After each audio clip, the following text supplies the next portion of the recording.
কেন আনন্দ থাকলেই তবে সুস্থতা আসবে, আনন্দে না থাকলে কিছুতেই সুস্থতা আসবে না। আপনি নিরানন্দে থাকেন, চিকিৎসার পৃথিবীর সবচেয়ে বিখ্যাত চিকিৎসক এসে চিকিৎসা করান, কিছুদিন পরে আবার অসুস্থ হবেন। কারণ মন যদি ঠিক না থাকে, এই মনটাই হচ্ছে রোগের সবচেয়ে বড় জায়গা, এইটাকে ঠিক করা দরকার। আমাদের আনন্দে থাকার প্রয়োজন, তাই বোধ করলাম। সুস্থ থাকতে গেলে আনন্দে থাকতে হবে। তো আনন্দ কেন থাকবো? কারণ আমার অস্তিত্ব চায় আনন্দে থাকতে, আমার জীবন চায় আনন্দে থাকতে। কোনো না কোনো উপকরণ খুঁজে নিই যেখানে আনন্দ পাওয়া যায়।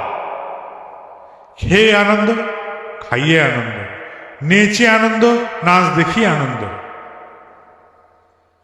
নাচ দেখে আনন্দ, গান গেয়ে আনন্দ পাচ্ছে কেউ, গান শুনে কেউ